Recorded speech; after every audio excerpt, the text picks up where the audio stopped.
Hello fabs. हमने अभी पिछली 3 वीडियो में आधा कंप्लीट किया है challenges of nation building chapter को।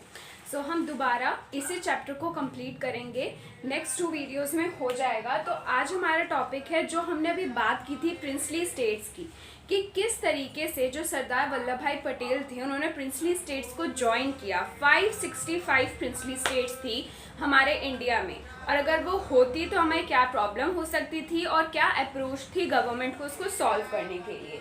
तो जिन प्रिंसली स्टेट्स में हमें प्रॉब्लम आई थी वो थी, सबसे ज़्यादा आया था हमें हैदराबाद में। हैदराबाद क्या था कि उस टाइम पे जो ये हैदराबाद का जो ये प्रिंसली स्टेट था, ये आधे से मतलब आधा इंडिया कह सकते हो इसके अंदर था। इस हैदराबाद के अंदर आज के टाइम का तेलंगाना, आंध्र प्रदेश, कर्नाटका, महाराष्ट्र के भी कुछ पार्ट आया करते थे। तो ये बहुत ही बड़ा एरिया होता था उस टाइम पे, ठीक है। और ये सबसे बड़ी लार्जेस्ट प्रिंसली स्टेट्स थी हैदराबाद हमारे इंडिया के अंदर। तो हैदराबाद के अंदर कौन रूल करता था? वहाँ का जो रूलर था उसके पास एक टाइटल होता था निज़ाम। वहाँ के रूलर को क्या कहा जाता था? निज़ाम कहा जाता था, जो कि वर्ल्ड्स रिचेस्ट मैन के लिए यूज किया जाता है। निज़ाम का एक ऐसे मतलब होता है कि वर्ल्ड का रिचेस्ट मैन होना, ठीक है। तो ये जो निज़ाम था, इसने जब प्रिंसली स्टेट्स को ये उन्होंने जो पैरामाउंटेसी थी ब्रिटिशर्स की, उन्होंने जब हटा दी तो इन लोगों को बोला गया कि आप किसी को भी ज्वाइन कर सकते हैं। तो निज़ाम ने कहा कि मुझे किसी को ज्वाइन नहीं करना है, मैं भाई इंडिपेंडेंट रहना चाहता हूँ। और जो निज़ाम था वो था एक ऑटोक्रेटिक रूलर। तो जो निज़ाम था उसने इंडिया के साथ स्टैंड स्टिल एग्रीमेंट साइन किया था नवंबर 1947 में। स्टैंड स्टिल एग्रीमेंट क्या होता है कि मतलब कि इसने एकदम असेशन भी नहीं किया था इंडिया के साथ, पर ये इंडिया के साथ एक स्टैंड पे था, मतलब रुका हुआ था कि मैं किसी और को ज्वाइन नहीं करूँगा। मतलब एक लोगों के बीच में ना बातचीत चल रही थी उस टाइम पे, और इसीलिए उन लोगों ने स्टैंड स्टिल एग्रीमेंट साइन किया था।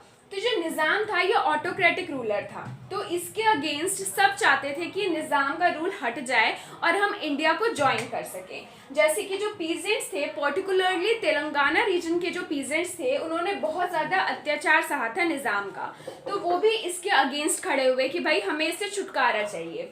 दूसरा आ जाता है विमेंस भी, जो कि इसके अत्याचार सह चुकी थी निज़ाम के, वो भी अगेंस्ट खड़ी हुई कि हमें इंडियन यूनियन को ज्वाइन करना है। तीसरा आ जाता है कम्युनिस्ट और कांग्रेस जो थे हैदराबाद यहाँ के, ये भी क्या चाहते थे कि इंडिया के साथ ज्वाइन हो जाए। तो जो तो ये जो था, इन सब चीज़ों को देख करके निज़ाम ने, जब ये सारे उसके अगेंस्ट खड़े हो गए तीनों के तीनों, तो पैरामिलिट्री फोर्स उसने निज़ाम ने उन लोगों के ऊपर छोड़ दिया है। पैरामिलिट्री फोर्स का नाम क्या था? रजाकर्स। और ये रजाकर्स जो थे वो इतने ज़्यादा इन लोगों के ऊपर अत्याचार करते थे, इतने बेरहमी से लोगों को मार डालते थे, मतलब इतना ज़्यादा वहाँ पे क्रूएलिटी हो रही थी हैदराबाद के अंदर कि 19 सितंबर 1948 में इंडियन आर्मी को भेजना पड़ा, इंडियन गवर्नमेंट को, कि भाई तुम जाओ और हैदराबाद की जो भी सिचुएशन है उसको तुम संभालो। तो जब इंडियन आर्मी गई तो उसने हैदराबाद के अंदर ये जो रजाकर्स थे इनको हरा दिया, निज़ाम को भी हरा दिया, और फाइनली जो हैदराबाद था वो हमारे इंडिया के अंदर ज्वाइन हो गया। दूसरा आता है मणिपुर का प्रॉब्लम। तो मणिपुर जो कि नॉर्थ ईस्टर्न स्टेट के अंदर आता है, तो जो मणिपुर के राजा थे वो थे महाराजा बोध चंद्र सिंह। तो महाराजा बोध चंद्र सिंह जो थे ना, उन्होंने इंडिपेंडेंस मिलने से पहले ही इंडिया को एक इंस्ट्रूमेंट ऑफ असेशन साइन कर लिया था इंडियन यूनियन के साथ। पर उन्होंने किस शर्त पे किया था ये इंस्ट्रूमेंट ऑफ असेशन की? मुझे जो मेरी इंटरनल ऑटोनॉमी है, मेरे राज्य के ऊपर रूल करने की जो ऑटोनॉमी है, वो तुम मुझे दोगे।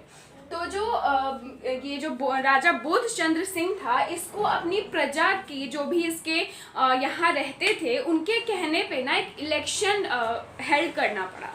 इलेक्शन कब रखा था उसने? जून 1948 में। तो राजा बोध चंद्र सिंह ने जून 1948 में पॉपुलर प्रेशर की वजह से जो था वहाँ इलेक्शन रखवाए, और ये इंडिया का सबसे पहला ऐसा इलेक्शन था जो कि यूनिवर्सल एडल्ट फ्रेंचाइज के ऊपर बेस्ड था।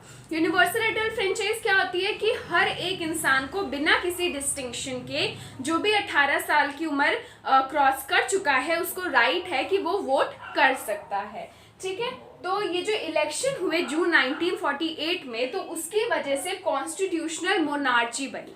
राजा बोधचंद्र सिंह अब जो था उसकी सिर्फ मोनार्ची नहीं थी, एक कॉन्स्टिट्यूशनल मोनार्ची थी कि एक रूल बनेगा, उसके हिसाब से राजा रूल करेगा अपनी प्रजा के ऊपर।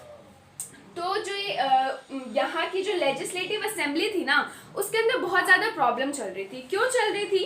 क्योंकि चाहते तो लोग क्या करवा सकते थे, इसको बिल्कुल ही कॉन्स्टिट्यूशनल बना सकते थे, पर क्या था कि वहाँ के लोग जो थे वो मोनार्ची चाहते थे, वो चाहते थे कि मोनार्ची रहे, वो इंडियन यूनियन को ज्वाइन नहीं करना चाहते थे। तो ये जो लेजिस्लेटिव असेंबली थी, इसके अंदर कांग्रेस की भी एक पार्टी थी, दूसरी पॉलिटिकल पार्टीज भी थी मणिपुर की। तो उन लोगों ने दूसरी पार्टीज तो कहती थी कि हमें इंडियन यूनियन को ज्वाइन नहीं करना, और कांग्रेस क्या कहती थी कि भाई इंडियन यूनियन को ज्वाइन करना। ऑफ कोर्स कांग्रेस तो ये बात कहेगी ही, वो एक इंडिया की सबसे एक मेजर पॉलिटिकल पार्टी थी उस टाइम पे।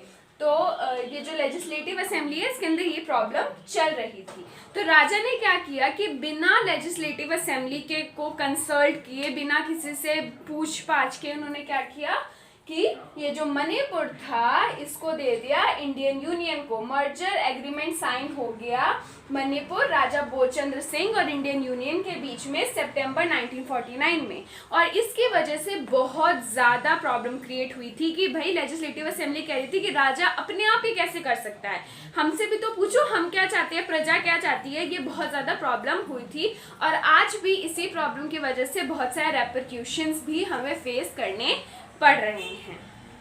तो आज के लिए इतना ही। अगर आपको ऐसी और भी वीडियोस देखनी है तो ज़रूर सब्सक्राइब करें और शेयर करें अपने फ्रेंड्स के साथ। Thank you.